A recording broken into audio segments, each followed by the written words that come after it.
Welcome to the Tunbridge Wells Borough Council What We Do podcast. This week we are doing an energy efficiency special, so we're taking a deep dive into energy efficiency, what that means and the way that the council can support you on your energy efficiency journey.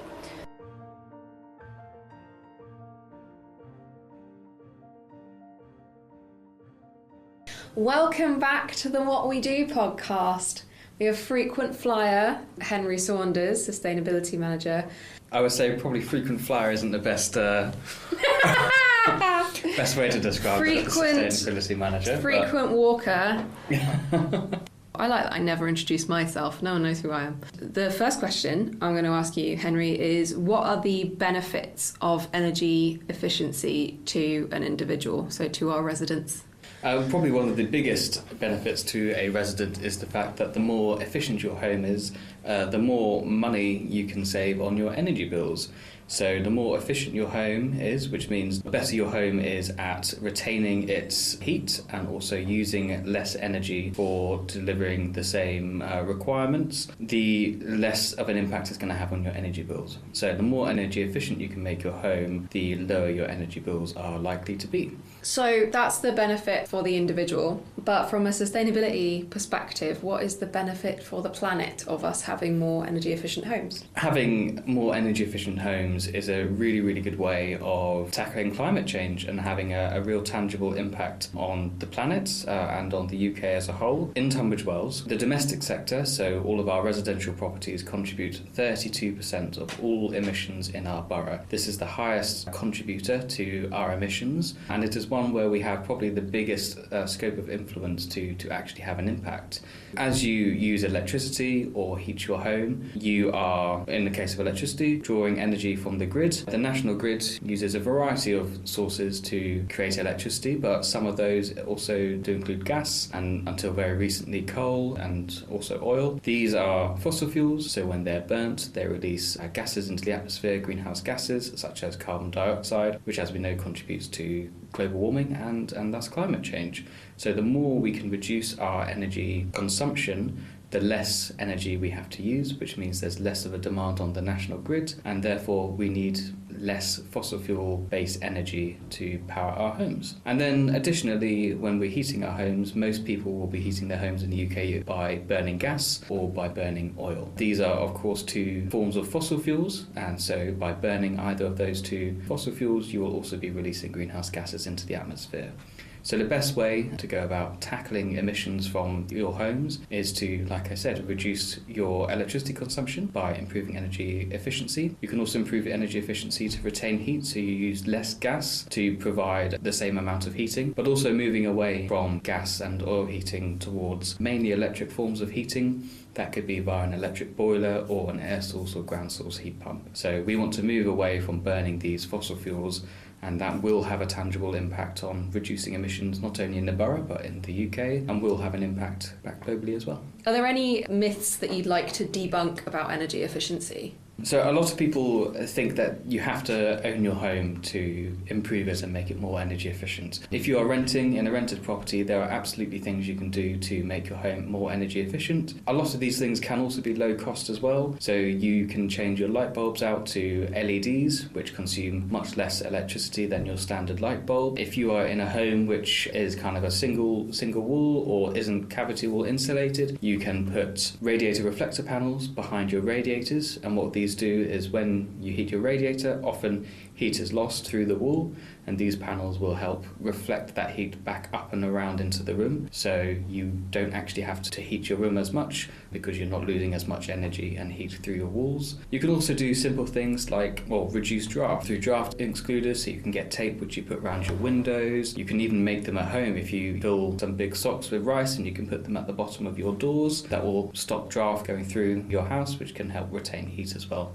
So there are lots of things you can do as a renter if you don't own your home to improve the energy efficiency of your property. These will help reduce your running costs. Another quick and easy thing you can do, especially in the winter, is you can reduce the flow rate of your boiler to 60 degrees or 65 degrees if you have a hot water tank. It just reduces the temperature of the water that's flowing around your house and has been heated up, but it doesn't actually reduce the amount of heat that's actually emitted in your home. So by reducing the flow rate of your boiler, you're not actually affecting how much heat you are putting out into your home, but your boiler isn't working as hard, basically, which will in turn save you money, but also keep a good level of comfort. And another myth really is that a lot of people seem to think that there isn't anything you can do if you live in a conservation area or if you live in a listed building. There are plenty of options and opportunities for you to retrofit or improve the energy efficiency of your home. Of course, some kind of larger measures may require the council and the planning authority to grant permission, but a number of the measures I have mentioned previously you can do to your home. And if you do have any questions, you can always reach out to the council and we'll be happy to support you on that journey and tell you what you can and can't do.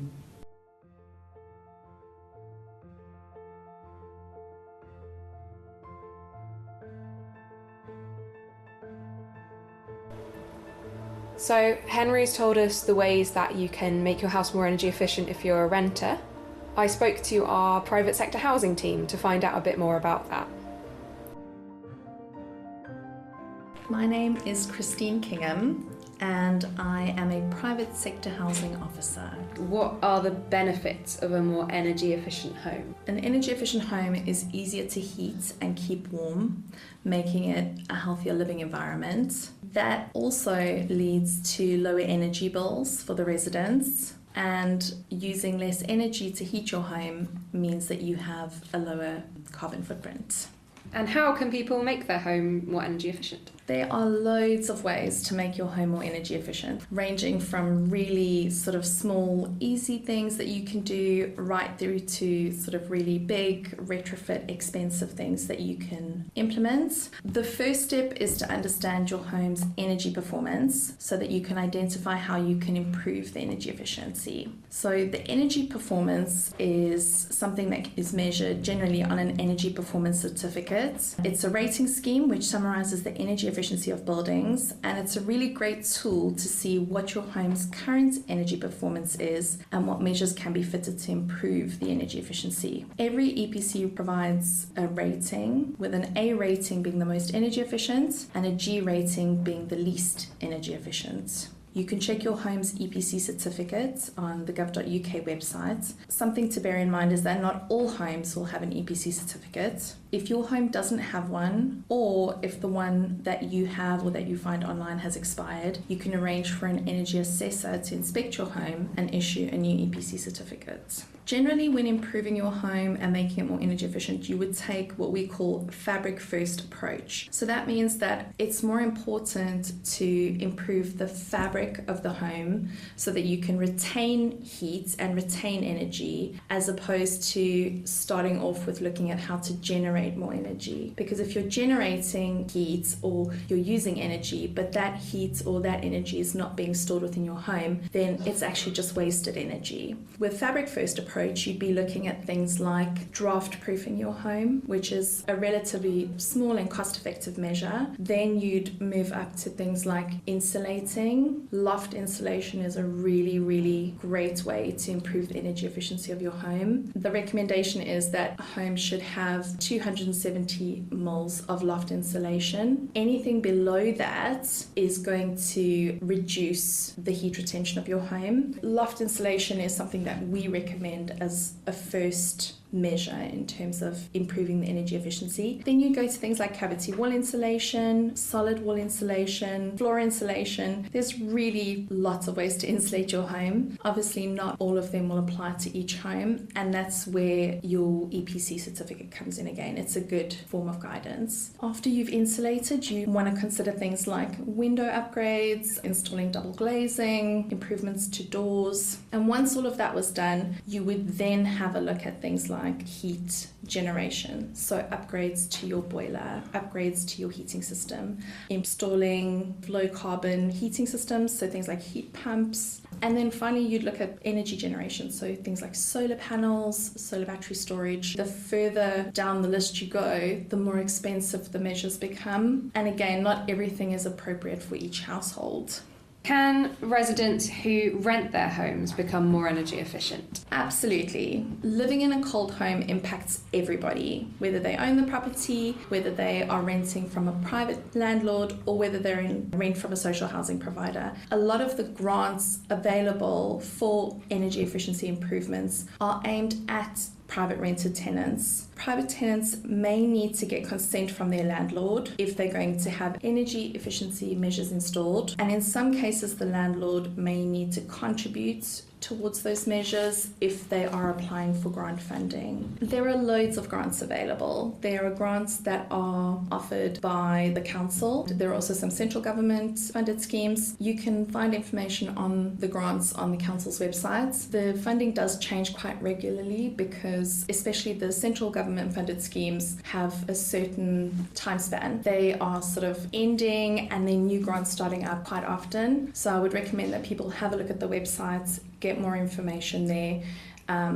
And if people have questions about the funding that is available, they're welcome to contact the private sector housing team and we're happy to talk them through it. There is a lot of information available online. Not all of it is always correct and not all of it is easy to understand, especially if you're just doing a Google search, but that's where our team comes in. We're happy to kind of discuss what is available. What responsibilities do private landlords have regarding energy efficiency? There are energy efficiency regulations which are designed to help tenants, particularly vulnerable people and people who are fuel poor. In 2019, the minimum energy efficiency standards were introduced. They make it an offence for a landlord to rent a private property if it has an energy efficiency rating of F or G, unless there is a valid exemption registered. This applies to both new and existing tenancies. We find that most landlords do comply with the law, but if a landlord doesn't comply, that we do have enforcement measures that we can take against them. If tenants are living in a cold home and their EPC is an F or a G, or if they find that their home has no valid EPC certificate, what they can do is contact the council's private sector housing team and we will investigate. They can also contact their local citizens advice and they will be able to offer guidance accordingly.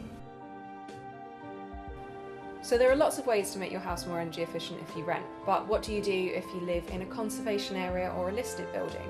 I spoke to one of our conservation officers to find out a bit more. We recorded this in one of the rooms in the town hall that has quite high ceilings.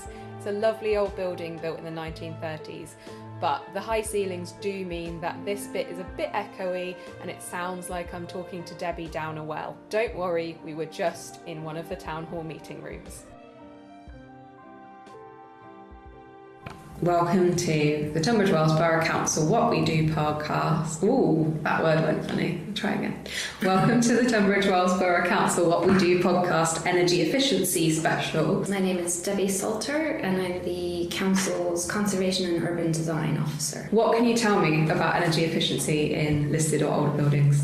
We need to take a different approach to retrofitting, in particular buildings that are pre-1919, of which we have many in the borough. The definition of that is basically something that's built with solid walls rather than cavity walls, so traditionally constructed buildings. There is a growing amount of guidance on how they need to be treated differently, as well as guidance on how easy it can be, dispelling the myth that it's really difficult and you can't do it. There are many different ways that you can implement it. It just means understanding your building. How would you start with retrofitting for an older building? So I would go straight to Historic England's website, and they have a new technical advice note called Historic England Advice Note 18, Adapting Historic Buildings for Energy Efficiency, I think is the title. And alongside that, the web pages have a page on the whole building approach for historic buildings, which is quite important because if you introduce a very expensive type of retrofit measure while the rest of the house is leaky, it makes no sense. So the whole building approach is understanding how we as modern people use the house or how we behave in the house, and then what the house is made of and what are the sort of initial measures that you can take and sort of work upwards, because the more expensive it gets, it may actually correlate with the more harmful it is, and there's a sweet spot for every house. Bearing in mind as well that you might not meet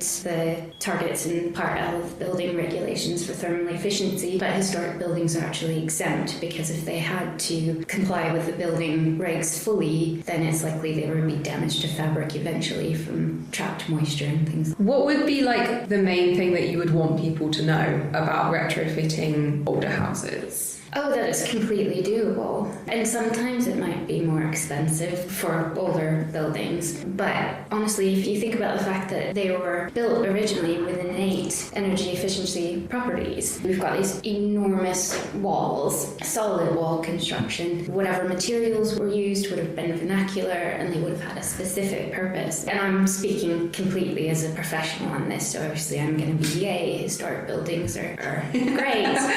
It's accessible through Historic England's webpage in particular, and eventually you probably want to get advice from professionals. Let me put it this way, you can take an infrared camera if you have access to something like that. Many surveyors have these. Take a picture of your house and you can see whether your roof insulation is working or not. That sort of thing. It's really easy because certainly cold roof insulation, where you insulate the loft rather than actually at roof level, is one of the cheapest and easiest things that you can do. So it's ridiculous not to do that. And that's in that stat approach, that's in Historic England. And I suppose the other thing is, I'm a conservation officer, and if I hear someone say, I'd like your advice on retrofitting because I fear that everything that we want to do will be refused as an application or you would discourage it, then I get to say, not at all, let's get started.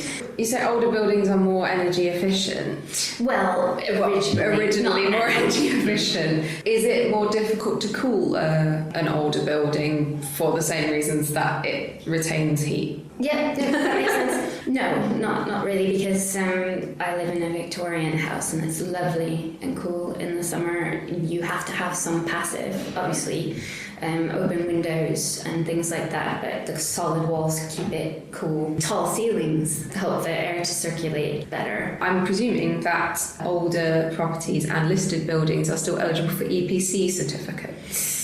Yes, there is. This is not local government controlled, but it's central government controlled, and there is an exemption list. Listed buildings in conservation areas as well, can be put on the exemption register under a particular category that I can't remember, but it's not, old buildings. It covers a few things. Historic England again have an EPC webpage. They've skilled up massively on this in the past few years, so their website's up to date, and it follows all of the Society for the Protection of Ancient Buildings and the Sustainable Traditional Buildings Alliance research.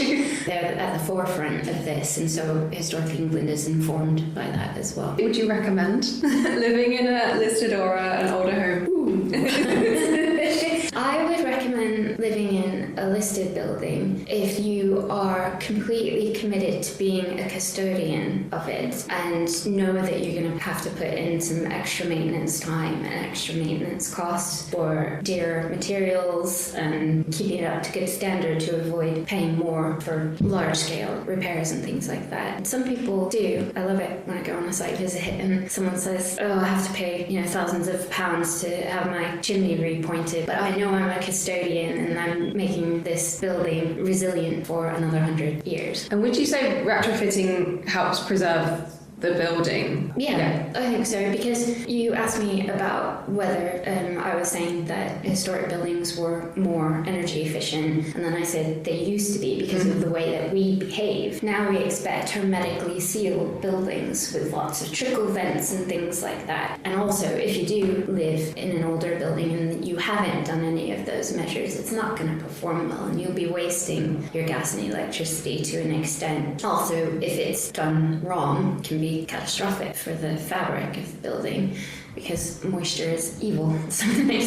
Because they were meant to breathe, air goes in, air gets evaporated. But you can use materials that are hygroscopic so that moisture can move in and out but still insulate. As modern occupants, we expect certain things, and we also expect to be able to improve the energy efficiency of our homes to meet the climate change challenges that we have. And that's a benefit for the building because it keeps it there. Because it drives me crazy. The demolishing is just seen as so much easier, and you lose all of that embodied carbon in the building. And yes, that is sometimes taken on board by developers, but it's there, it is historic, it's got character, and it's got some things like the tall ceilings that make them pleasant homes to own, and which can run better with the right measures and the right materials.